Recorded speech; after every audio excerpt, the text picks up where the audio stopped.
포스코 홀딩스가 역시 잘 가다가 최근에는 좀 조정을 받는 그런 모습이 나타나고 있는데 역시 다른 거 있겠습니까? 미국발 관세 리스크, 그 다음에 미국 증시의 조정, 이에 따른 국내 증시의 조정, 이것들이 복합화되면서 같이 내려간 것이죠. 특히나 이제 그 2차 전지 업종이 상당히 안 좋았기 때문에 그 영향으로 많이 내려간 것이다, 이렇게 이제 분석이 되고 있습니다. 사실 올해 1분기 실적은 그렇게 포스코 같은 경우 좋지는 않을 것으로 이렇게 판단이 되고 있지 않습니까? 자, 보세요.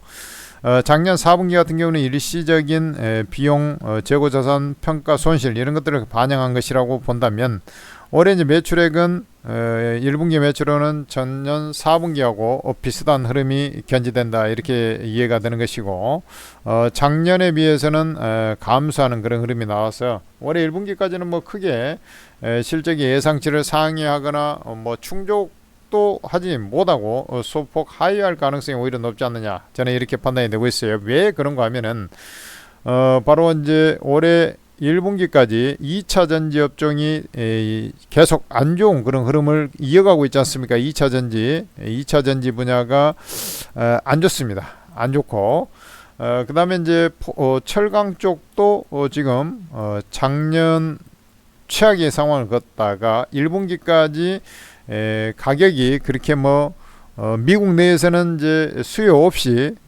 관세에 의해서 잠깐 올라갔지만은, 그것도 사실 이제 그 2월 달의 흐름이기 때문에 요 영향이 내수 가격 상승으로 이어진 것은 아직 안 나왔다. 그 대신 최근에 보면은 이제 그 2월 달인가요? 우리나라에서 38% 최고 38%에 대한 후판 가격에 대한 반덤핑 관세, 보복 관세가 아니고 덤핑과 반덤핑 관세, 이렇게 이제 덤핑 처리하고 우리나라 보내니까 안 된다 해가지고 덤핑 관세를 갖다가 매겨버렸기 때문에 실제로 그 수입량이 좀 줄어들었다고 하지 않습니까? 자, 그러면은 3월 달부터는 약간 우리나라 철강 출하량이 좀 늘었을 가능성이 높겠고, 그 다음에 이제 얘가 지금 보면은 이제 출하량이 늘어나면서 철강 분야는 약간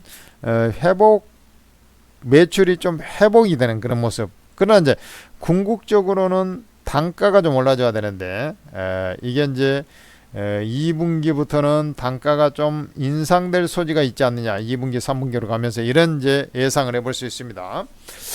그러니까 이제 중국산이 중국에서 이제 작년에 과잉 공급을 하지 않았습니까? 그래서 이제 덤핑으로 해서 우리나라로 밀어내고 동남아 쪽으로 많이 밀어내 버렸는데, 인도 동남아 쪽으로. 근데 여기에 이제 중국에서도 내수가 통 회복이 안 되고 너무 부진하다 보니까 감산의 필요성을 언급을 하고 있어요, 중국 정부에서도. 그래서 신장지구에 이제 철강 업체들이 있는데 10% 자치구에서 감산을 하겠다, 이런 얘기가 나왔었습니다. 그런 것을 보면은 공급 과잉이 조금 해소되면서 가격 상승에, 왜냐면 이제 우리나라도 이제 관세를 매기고 하니까 좀 팔 데가 없으니까 이제 감산. 그러면 이제 공급이 줄어들면은 전체적으로 우리 반도체도 똑같지 않습니까? 가격의 인상 요인이 생기는 것이죠. 그렇다는 것은 철강 쪽은 지금보다는 조금은 더 나아질 소지가 있다, 이런 부분. 그 다음에 이제 조선업종은 잘 나가고 있기 때문에 자연의 순리에 의해서 그전에 이제 사실은 절강 후판 가격을 한번 올려야 되는 중국산이 싼 게 들어오니까 좀 못했지 않습니까? 이렇게 되면은 가격 인상의 여지가 좀 생기겠다라는 거고, 건설업종도 올해는 최악입니다만은 내년으로 가면서 좀 회복될 가능성, 이런 것들을 생각하면은 점차적으로 철강은 조금씩 고개를 쳐들어가는 그런 모습이 있을 것이다, 이렇게 보고 있습니다.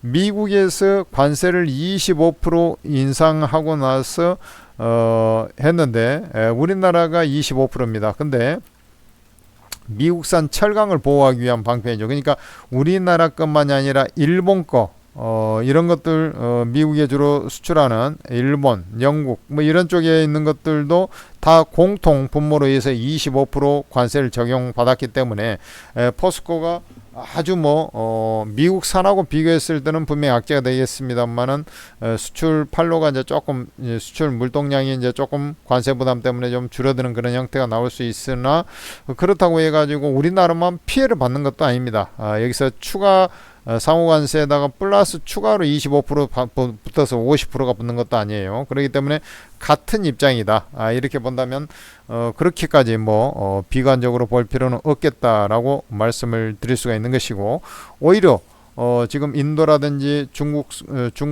이런 쪽에 철강 업체들 그런 쪽은 지금 현재 더 문제다. 내가 볼 때는 이렇게 생각이 돼요. 그래서 이 부분에 있어서는 철강 쪽은 지금 경기 침체이기 때문에 크게 회복은 안 되지만 조금씩 개선의 소지가 좀 있어 보인다라고 저는 판단이 되고 있고, 우리나라적으로 보더라도 새로운 정부가 들어오면은 경기 회복을 해야 되는데 수출이 지금 관세 때문에 막혀버렸잖아요. 그러면 내수 부양을 위해서 이런 건설 경기 활성화에 좀 나설 가능성이 높지 않나, 이런 이제 생각을 해볼 수 있는 대목입니다. 두 번째, 문제는 이제 2차 전지가 너무 안 좋다라는 것인데, 2차 전지도 1분기의 최악의 상황, 2분기까지 좀 안 좋을 수도 있습니다만은 그 이후에는 더 이상 악화되지는 않고 횡보 내지는 조금 수급의 숨통이 약간씩 튀어가는 그런 모습이 좀 나오지 않겠느냐, 이렇게 이제 판단이 되고 있고, 최근에 보면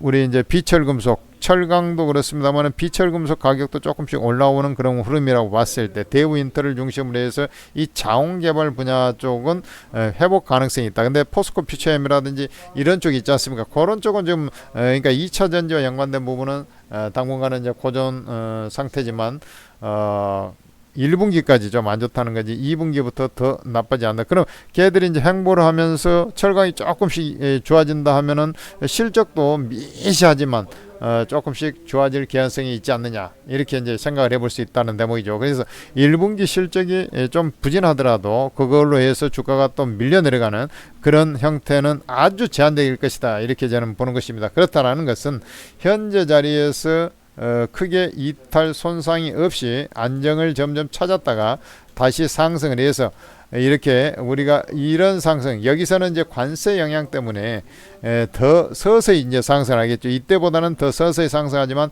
다시 상승을 해가지고 주가가 다시금 상승을 한다라고 하면은 바로 이제 요 정고점 자리 40만 원이 좀 안 되는 자리가 되겠습니다만은 요런 자리로 상승을 해가는 그런 모양새가 나오지 않겠느냐.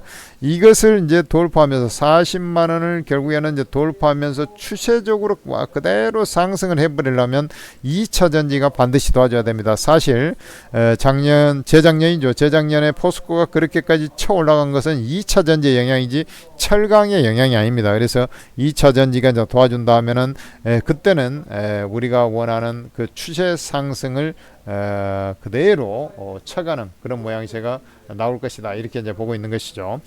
네, 자 여러분들 꿈과 희망을 갖고서 지금 현재 다시 매수의 기회로 나는 삼아야 된다, 이렇게 이제 말씀을 드리겠습니다. 천재투자TV. 자, 이때도 이제 그 25% 관세 해놓고 나서도 바로 이제 중국산에 대해서 규제를 하면서 기대 심리가 형성이 됐고 그러면서 이제 상승을 했던 거 아니겠습니까?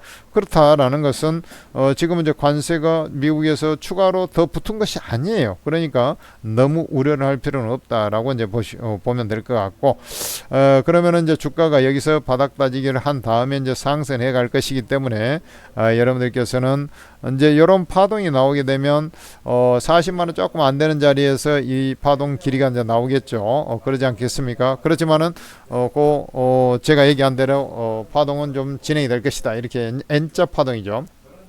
자, 그러면은 여러분들은 이제 저가 매수의 기회로 삼아야 된다라는 것이고요. 두 번째는 여러분들께서 이제 이러한 종목들에 대해서 계속 이제 리뷰를 받으면서 여러분들이 대응을 하시려면 천재투자TV 구독, 좋아요를 해야 되겠죠.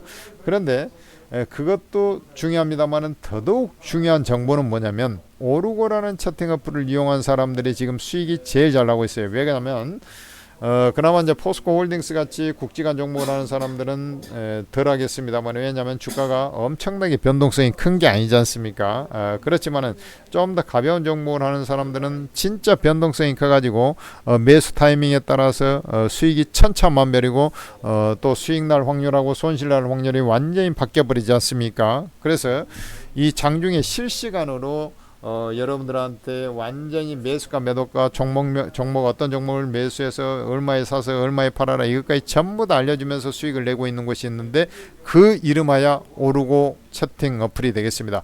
근데 이게 이제 어플인데 무료로 리딩하니까 이 무료방입니다. 자, 여러분들 플레이스토어에서 오르고라고 검색을 해가지고 보면은 딱 이런 것이 나올 겁니다. 오르고 ATM 스탁 전문가 채팅앱, 이걸 설치를 하셔가지고 로그인 해야 되는데 아이디 비번이 처음에는 없잖아요. 막 다운받을 때는. 그러니까 무료 회원가입해서 로그인해서 공개 채팅방에 입장하면 여러분들이 24명의 전문가 무료방을, 다 무료방이라 써있지 않습니까? 전부 다 공짜로 입장이 되는 거예요. 입장하셔가지고 여러분들 부디 지금 현재 깨진 계좌를 지금 버전으로 혼자 해가지고 안 되고 다른 데 이용했는데 안 되면은 최종 종착지가 오르고 무료방이 되고 있습니다. 왜냐하면 여기에 들어와야 여러분들이 손실 보지 않는 안전지대 속으로, 무풍지대 속으로 입장이 되는 것이에요. 그러면서 이제 여러분들이 원금 회복을 하고 수익 탈환도 해야지, 맨날 쥐어 터져 가지고 주식 투자 그러려면 뭐하러 합니까? 여러분들 월요일날 딱 전문가들이 8시 40분부터 리딩을 시작하니까 그 전에 딱 입장을 해놓고 이게 이제 소리가 났으면은 종 모양 있죠? 이거 터치를 하면 종 꺼집니다. 그래가지고 알림을 꺼놓고 들으셔도 되고, 전부 다 무제한으로 입장이 되니까 입장하셔가지고 딱 대기하고 계시기 바랍니다. 이상 포스코 홀딩스에 대한 분석이었습니다. 감사합니다.